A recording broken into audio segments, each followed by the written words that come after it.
Selamat siang semua, masih semangat terus belajar ya anak-anak ibu di rumah. Mudah-mudahan siang hari ini kalian semua tetap konsentrasi untuk mengikuti pelajaran. Nah, dalam kesempatan kali ini di pelajaran Bahasa Indonesia, materi pertama kita di kelas 9 itu adalah mengenai teks laporan percobaan. Nah, jadi anak-anak di rumah mungkin ada yang belum pernah dengar apa itu teks laporan percobaan. Nah, jadi kali ini itu yang akan kita pelajari. Nah, untuk materi hari ini ada 3 tujuan pembelajaran kita. Nah, tujuan pembelajaran itu apa-apa aja? Yang pertama yaitu kita nanti akan membahas tentang pengertian dari teks laporan hasil percobaan. Kemudian yang kedua adalah kita akan membahas tentang apa-apa saja fungsi dari teks laporan hasil percobaan, dan yang ketiga, tujuannya adalah ciri-ciri dari teks tersebut. Nah, jadi teks laporan hasil percobaan ini sangat bermanfaat bagi kita semua, apalagi dalam pelajaran IPA. Pasti kalian semua saat pelajaran IPA pernah disuruh membuat percobaan. Nah, jadi teks laporan hasil percobaan ini fungsinya adalah untuk menuliskan hasil dari percobaan. Nah, untuk lebih lengkapnya nanti Ibu akan sertakan materinya di video berikutnya. Halo Kuiperian, berjumpa dengan saya Kariska sebagai tutor Bahasa Indonesia. Kali ini kita akan membahas mengenai teks laporan percobaan. Nah, kita langsung saja bahas mengenai pengertian teks laporan percobaan. Istilah percobaan ini memiliki nama lain, yaitu eksperimen. Yaitu kegiatan yang dilakukan untuk menguji atau membuktikan suatu teori. Nah, kemudian laporan. Apa itu laporan? Laporan itu segala sesuatu yang disampaikan kepada orang yang memberikan tugas pada kita. Jadi laporan disusun jika kita diberi tugas oleh orang lain. Kemudian ada teks. Teks itu pasti berupa tulisan, bukan berupa lisan ya. Jadi teks laporan percobaan itu adalah tulisan yang menyampaikan hasil kegiatan percobaan, baik itu menguji atau membuktikan suatu teori. Nah, itu tuh pengertian. Sekarang kita lanjutkan ciri teks laporan percobaan. Ciri yang pertama yaitu fakta. Nah, apa maksudnya? Fakta itu artinya sesuatu yang sudah pasti. Nah, jadi ketika kalian menyampaikan hasil teks laporan percobaan, sampaikan dengan pasti. Contohnya nih, ada 2 kalimat. Kalian coba simak baik-baik. Kandungan vitamin C pada jeruk nipis itu sekitar 27 mg. Fakta bukan? Coba kalian ingat kembali perbedaan antara fakta dan opini. Yang barusan kakak sebutkan contoh kalimatnya, itu bukan fakta. Mengapa coba? Karena di sana terdapat kata sekitar. Sekitar itu sesuatu yang belum pasti. Maka belum bisa dikatakan sebagai fakta. Lalu bagaimana contoh kalimat fakta yang benar? Kalimat fakta yang benar, contohnya seperti ini. Dalam 100 mg jeruk nipis, terkandung vitamin C sebanyak 27 mg. Kemudian, ciri yang kedua dari fakta yaitu dapat dibuktikan.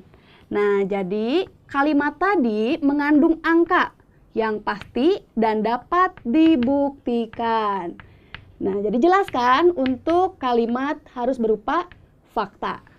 Nah, kita lanjutkan ciri yang kedua yaitu lengkap. Mengapa teks laporan percobaan harus disampaikan secara lengkap? Agar apa yang kita sampaikan itu dapat bermanfaat bagi pembaca. Dengan informasi yang lengkap, orang itu dapat memahami secara utuh apa-apa hasil dan data pada teks tersebut. Kemudian kita lanjutkan ciri yang ketiga yaitu objektif. Apa arti objektif? Objektif itu artinya sesuai dengan keadaan yang sebenarnya. Kalian pernah kan melakukan suatu percobaan? Nah, biasanya sebelum melakukan percobaan, kita sudah memiliki hipotesis. Apa itu hipotesis? Hipotesis adalah anggapan dasar, atau kita sering menyebutnya dengan dugaan awal. Misalnya nih, kalian melakukan percobaan, menguji saus jajanan yang ada di sekolah. Kalian memiliki dugaan awal bahwa semua saus yang ada di jajanan sekolah itu mengandung zat pewarna berbahaya. Tetapi ternyata setelah dilakukan percobaan, tidak semuanya mengandung zat pewarna berbahaya. Nah, jika terjadi seperti itu, sampaikanlah apa adanya, atau itu yang disebut dengan objektif. Ada super dari kakak untuk ciri teks laporan percobaan. Apa itu supernya? Nah, supernya adalah tangkap objek. Apa itu tangkap objek? Taknya dari fakta. Kemudian untuk lengkap itu dari lengkap dan objek dari objektif. Jadi ingat, ada 3 ciri teks laporan percobaan. Tangkap objek. Nah, sekarang kita lanjutkan pembahasan yang ketiga, yaitu mengenai fungsi teks laporan percobaan. Ada 5 fungsi teks laporan percobaan. Apa saja? Yang pertama, fungsinya sebagai informasi atau sebagai sumber informasi. Nah, misalnya kalian memerlukan informasi nih, kandungan vitamin C mana sih yang lebih tinggi dari beberapa jenis jeruk? Misalnya, kalian ingin mengetahui antara jeruk mandarin, jeruk nipis, jeruk lemon, mana yang lebih tinggi? Kalian tinggal mencari teks laporan percobaan yang telah dilakukan oleh orang lain. Dengan mencari informasi dari teks laporan percobaan, kita sudah mengetahui apa yang kita perlukan. Nah, itu yang pertama, informasi. Yang kedua, fungsinya sebagai bukti. Nah, tadi laporan itu disusun untuk menyampaikan segala kegiatan yang dilakukan. Dengan menulis teks laporan percobaan itu membuktikan bahwa kita benar-benar telah melakukan percobaan. Baik itu yang dilakukan untuk menguji atau membuktikan suatu teori.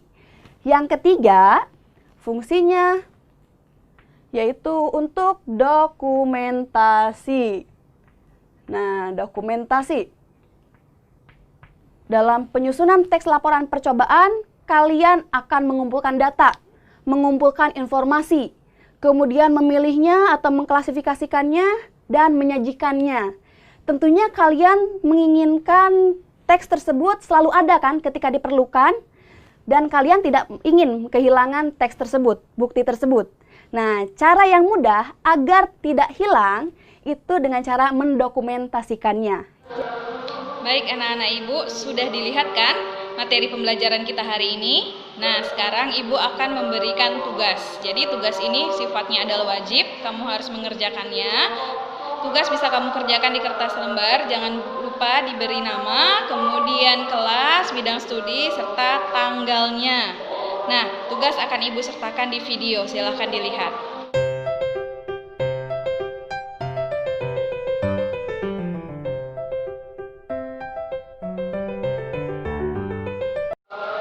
Baiklah, mungkin materi hari ini sampai di sini dulu. Wabillahi taufiq wal hidayah. Wassalamualaikum warahmatullahi wabarakatuh.